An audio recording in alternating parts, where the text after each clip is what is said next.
कोलकाता में strand road पर पूर्वी रेलवे के न्यू कोलाघाट इमारत की 13वीं मंजिल पर कल शाम लगी आग भीषण हो गई और भीषण आग की रेलवे ने उच्च स्तरीय जांच के आदेश दिए हैं।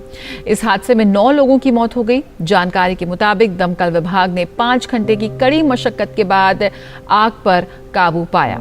राष्ट्रपति रामनाथ कोविंद ने कोलकाता में आग लगने की घटना पर दुख जताया है। राष्ट्रपति ने ट्वीट करते हुए कहा कि कोलकाता की एक इमारत में जो आग लगी है उसके लिए शब्द नहीं है। मृतकों के परिवार वालों के प्रति मेरी गहरी संवेदनाएं, घायलों के जल्द ठीक होने की कामना करते हैं।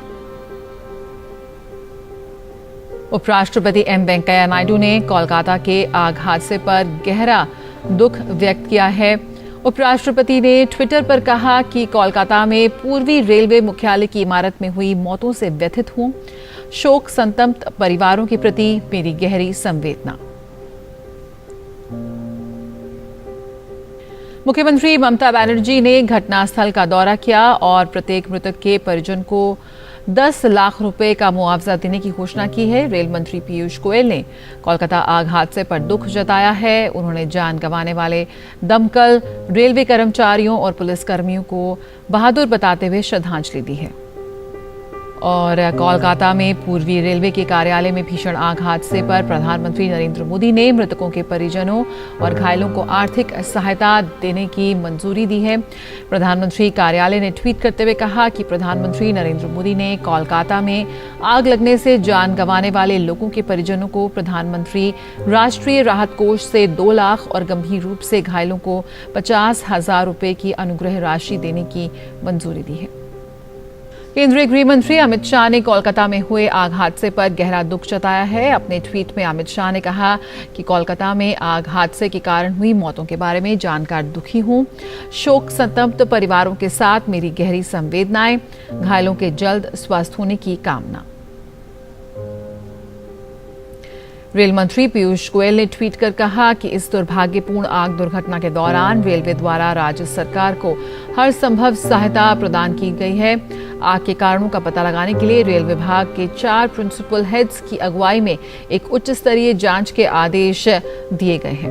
ये बहुत अनफॉर्चुनेट इंसिडेंट हमारे जो न्यू कोयलाघाट की ऑफिस बिल्डिंग है उसमें ये फायर की घटना हुई।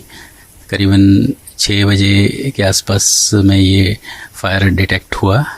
तो उसके बाद इमीडिएटली वहाँ पर जो हमारा आरपीएफ और रेलवे स्टाफ है उन्होंने जो वहाँ पे ऑफिस में ये 13th फ्लोर में ये फायर इंसिडेंट हुआ था तो वहाँ से सभी स्टाफ को निकालने की कोशिश की और ज़्यादातर स्टाफ को वहाँ से सकुशल निकाल लिया गया। 2 स्टाफ जो थे उनको थोड़ी सी बर्न इंजरीज थी, 8 to 10% एक स्टाफ को बर्न इंजरी थी और एक को थोड़ा सा फेस में बर्न इंजरी थी।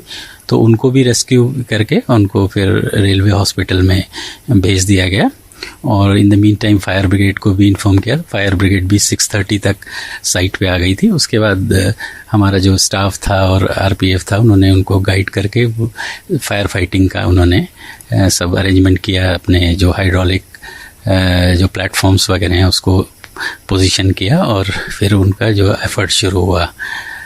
तो लेकिन अनफॉर्चुनेटली इस प्रोसेस में जब फायर फाइटिंग का प्रोसेस स्टार्ट हुआ तो उसमें हम लोगों ने भी लॉस्ट सम पीपल। उसमें से जो अभी तक आइडेंटिफाई हुए 2 हमारे रेलवे के ऑफिशियल्स हैं और 4 लोग जो फायर ब्रिगेड के जो कर्मी थे जो फायर फाइटिंग ड्यूटीज़ कर रहे थे और एक जो बताया गया कलकत्ता पुलिस के ऑफिशियल थे। तो अनफॉर्चुनेटली ये 7 लोग आइडेंटिफाई और कुल शायद 9 बॉडीज़ जो रेस्क्यू टीम से उन्होंने वहाँ पे लोकेट की हैं। तो ये बहुत ही अनफॉर्चुनेट इंसिडेंट हुआ।